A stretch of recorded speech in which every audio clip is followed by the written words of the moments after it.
I start in 3, 2, 1, 0. Hi, and welcome to this talk about don't remove the API. And perhaps the title sounds funny for you, but the problems behind the scenes, it's not funny. Let me introduce me. First, my name is Sacco. I work as developer since 2007 using different languages. Most of them are connected with the JVM, like Kotlin, Scala, and Java. I also use other languages. Some of them appear on the presentation, and others, like Haskell, not appear. I participate as technical reviewer on some of the biggest tutorials around the world, so they send me a manuscript. I do corrections, suggestions to improve the quality of the material. Also, I publish some course and books. Some of them appear on the presentation.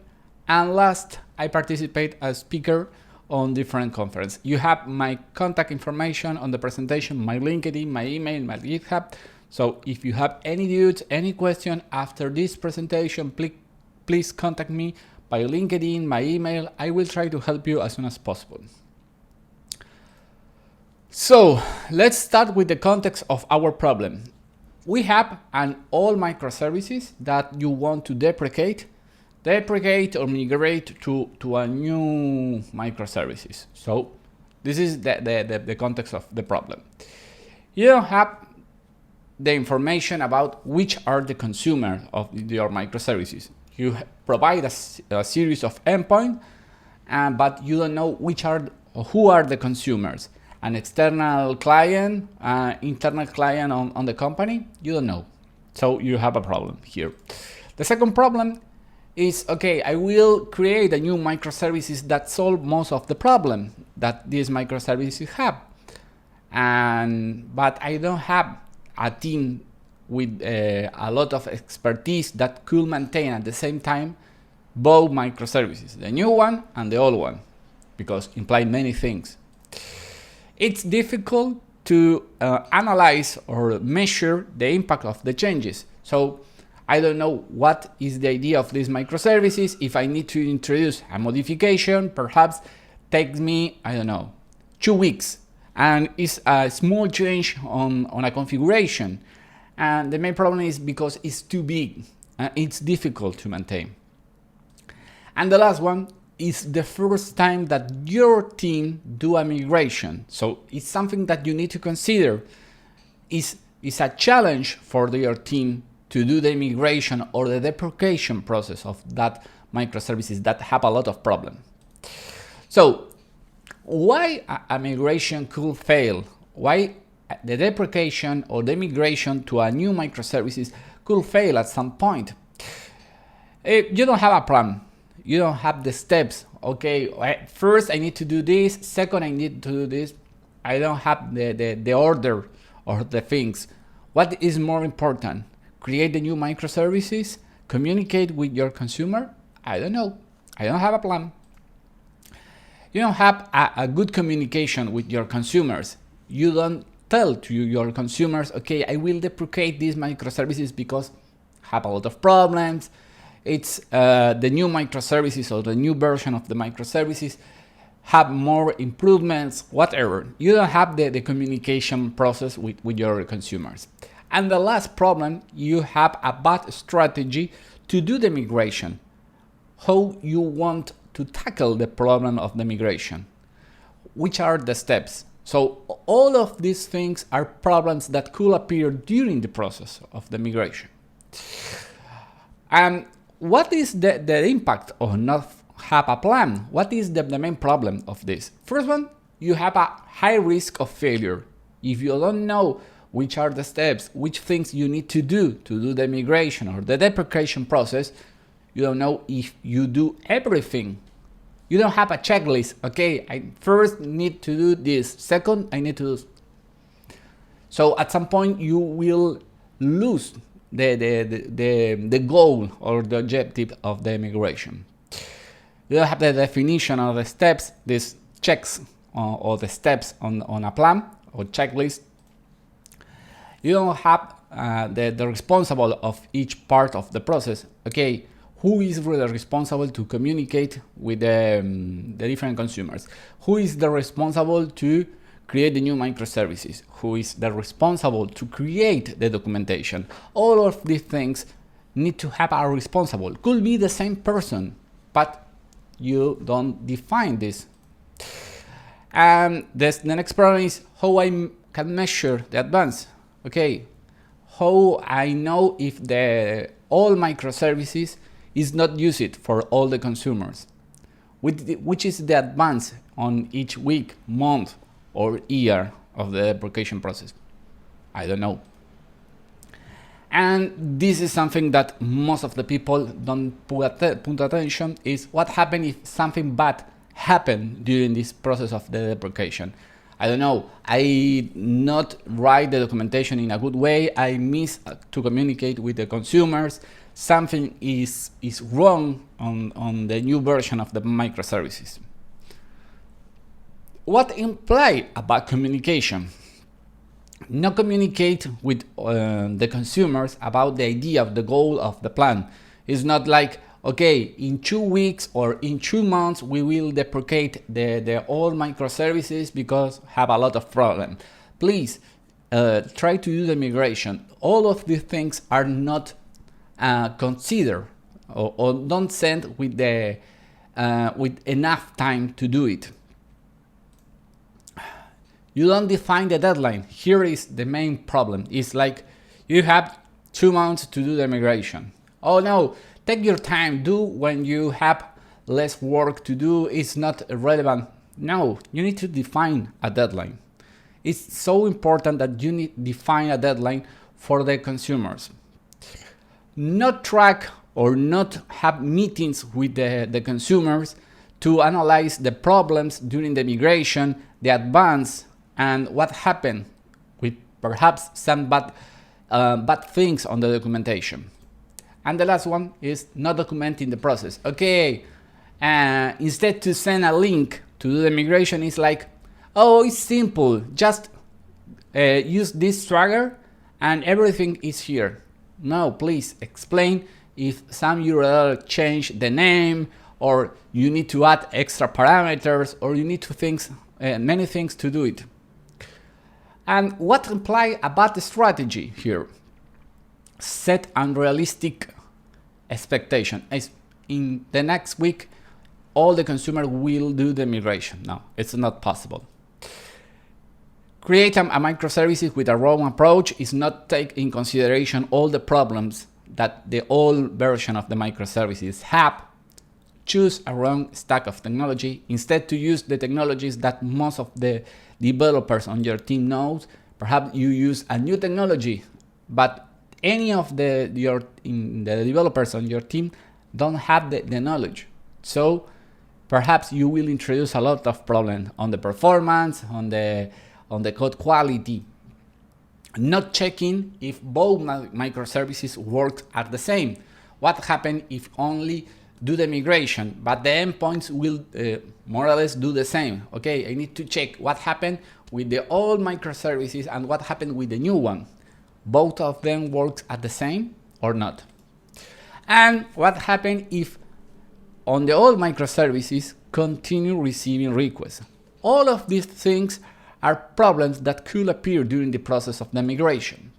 So, how to do a migration in a good way? You need to consider 5 steps. First one is define the plan. This is the most important part of the migration. Define a plan. After that, you create the microservices. After that, check the endpoints of the new microservices with the old one and check if everything works fine or not. Next step is notify and check the advance to your consumers.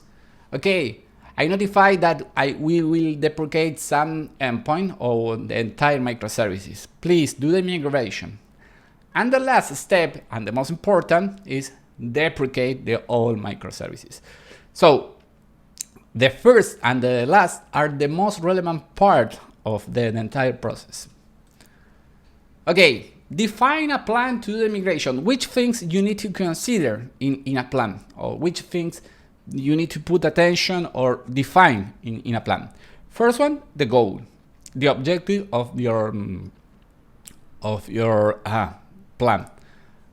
you need to define all the consumers or list all your consumers on your API.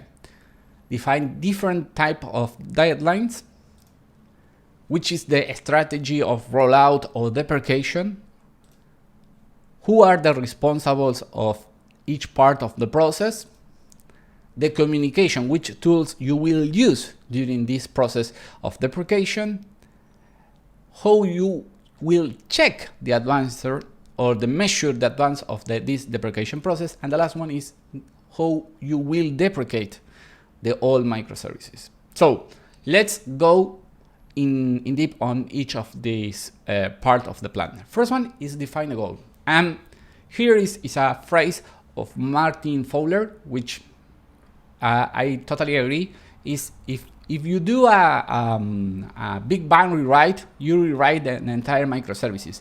Just for rewrite, you don't have a goal.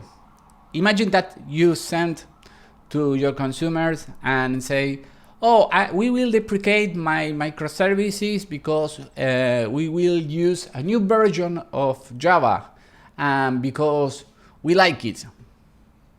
Please do the migration. And I think the face of your consumers will see more or less like, okay, and what is the idea? Why I need to do the migration? Because you want to use a new version of Java? It's okay for me. Continue using the old one.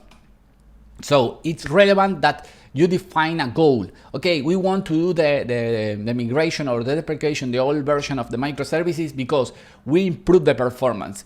Our team could solve the problems on the microservices or new features on the microservices quickly instead to the previous version that takes weeks to deploy a new feature. So this is the goal. Show the benefits to do the migration to your consumers. So this is so important. Find the consumers. Here is one of the biggest problem on the deprecation process. You need to use different tools to find. First, if you use New Relic, Dynatrace, or APK of ALK, use this to check the service map and who are the consumers, which application or which themes consume your application. Perhaps not all appear on this tool, so you need to use another strategy. Check the logs. In some cases, some applications don't appear or don't report on a New Relic or Dynatrace, so you need to check on Logstash, OpenSearch, and the information about other consumers, internal consumers.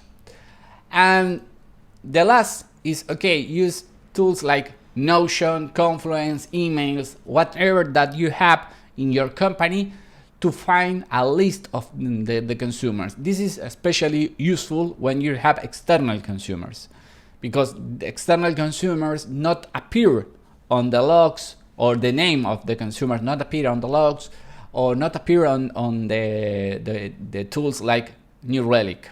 So with the combination of all of these tools, perhaps you have a list of the consumers. You need to define the deadlines, and you need to consider different types of deadline depending of the type of the consumers. You need to define a deadline for the early adopters. Early adopters are teams or people on your company that are like friends to you. It's like when you ask something or when you suggest an improvement, or you change something in your endpoints or your APIs, this person or these teams help you to adopt these changes. So, okay, you have good communication, the other team apply the changes quickly. So this is a good option to define a deadline for this person or these teams. After that, you need to define a general deadline for all the internal consumers, all the teams inside of your company that need to do the migration. And last is the deadline for external consumers. And here is the main problem, because not in all the cases, the external consumers have the same priorities that you. So it's not the same deadline or not the same date for the internal consumer that for the external consumers. You need to consider many things. So please try to not use or define the same deadline or the same date for both type of consumers. Which things you need to consider in a strategy? First, what happened with the new features or bugs of this? If you need to add a new feature or you discover a bug, what is the strategy? You fix in both microservices, in the old one and the new one, or just in the new one? The next one, what happened with the rollout? You will launch or roll out or release the entire new microservices, or you will release or roll out one endpoint at a time. If imagine that your new microservices have five different endpoints. Okay, all together or just one at the time to check if everything works fine or not. After that is how you will check if the results are the same. So if the logic continue working at the same on the new one and the previous one. So you have different strategies. You can do manually. You can use a tool that send a request to both microservices and check the results. You need to consider these kind of things. How we can check the advance? We will use, I don't know, New Relic to check the service map, and if this disappear on the service map some consumers, you will check the logs, you will analyze metrics, the use of resources. You need to consider this. Who are the early adopters? This is the most important part, because you need to define teams or people that are close to you, not people that perhaps you ask something and answer to you 1 week after that you wrote something. And what happened with the request after the deadline? What happened? You will deprecate or not? Who are the responsibles? Who tracks the advance? Here is the most important part. You need to define different people or the same person to do the same, but you need to define explicitly which are the responsible of each part of the process. So who communicates with the consumers? Imagine that you have a lot of external consumers. Perhaps a good approach is have different people to communicate with small groups of the consumers, because imagine that you have, I don't know, 100 consumer or 100 of external companies. One person in the entire company couldn't do this. It's impossible.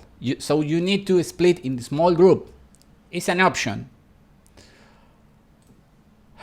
Who creates the technical documentation? The technical leader, the developer, the business analyst. Who are the person responsible of these kind of things? And you need to define how many people is responsible for the entire process.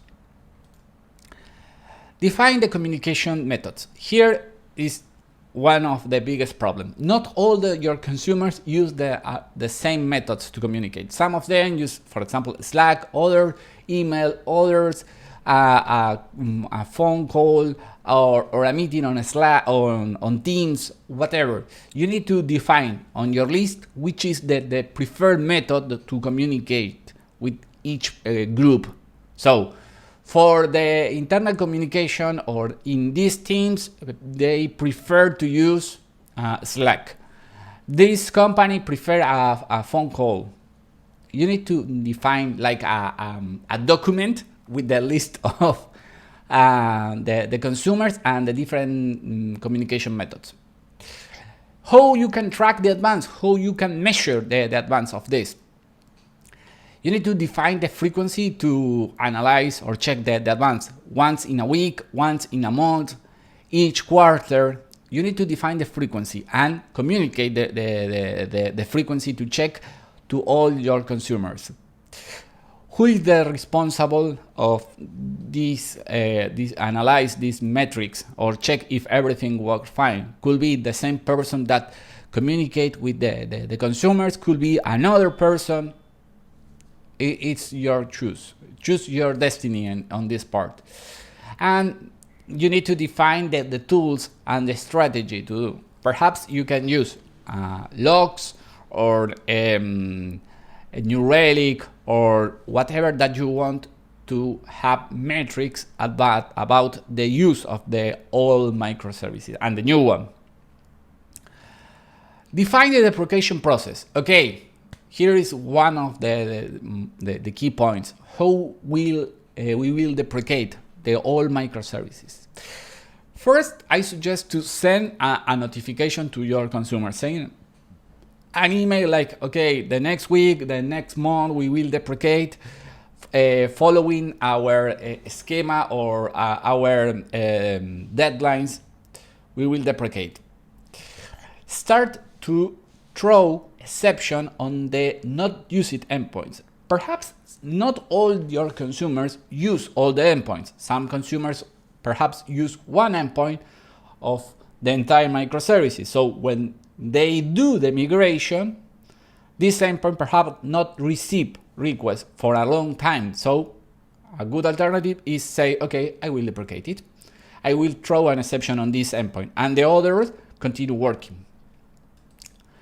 Stop the microservices on the non-productive environment. At some point you need to say, okay, on a stage, on QA, I will stop the whole version of the microservices and just maintain only on production for the external consumers. You have different alternatives. Reject or redirect on production the request after the deprecation process. And the last part is stop the microservices on productive environments. So is the last part. When all the consumers do the migration, we will stop on production.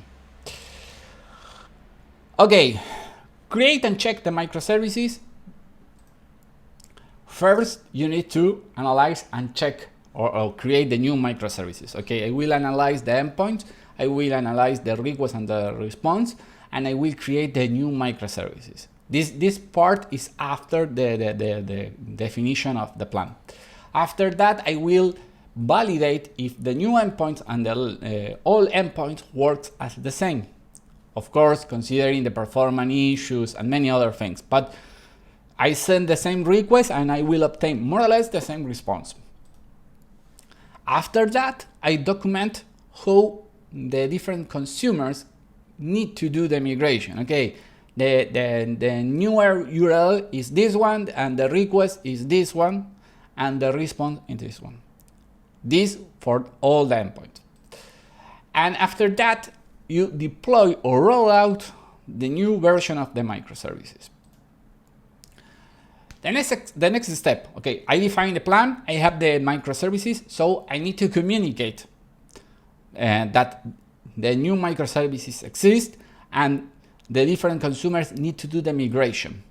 So you have like a document with the consumers and the suggested methods to communicate. So you need to use this to communicate and inform that the old microservices will disappear. Detect possible problems on the plan on this step when you communicate with the other with your consumers. Perhaps, okay, you don't consider this a scenario or something is missing on the plan or on the documentation. Generate meeting with the team, with the other teams, with your external consumers to solve some doubts or questions that other people could have, like, okay, it's not clear this part of the documentation for me, or I try to follow this step, but for me not work. Okay, we can have a meeting to discuss about this. Register the advance on the same document where you have the list of the consumer and the suggested method. You can track the advance. Okay, this consumer do the migration. This consumer migrate two endpoints. So it's like a way to track the advance and adjust the documentation and the deadlines if you detect some problems on this step. During the process of the deprecation, perhaps you will detect some problems, so you need to adjust the deadlines. The last step is deprecation process. So again, send a notification. In this case, I suggest start to send the notification on the headers, on the response of your microservices at the headers of sunset to notify that this endpoint or this microservices will be deprecated. Of course, not all the consumers detect or do something with these headers. Some of them, yes, but it's a way to send a friendly notification. After that, send a formal communication, okay, by email, by chat, the preferred method of each consumer. Redirect or reject the different requests that the all microservices will receive. And the last one, remove the unused all the all microservices. Some best practices to finish. Create a plan with all the steps. Require confirmation of all your consumers about they read and understand everything on your plan. Adjust the plan if something bad happened during the process. Stop slow from the non-productive environment to productive environment. The create and the check steps on this presentation are optionally. You can start with create the new microservices and after that the plan, or interchange the steps. It's not a restriction. And define who is the responsible about the entire process or part of the process. Here are some books and blogs to find more information about the deprecation process. So this is everything for me. Thank you for assist to this talk. Bye.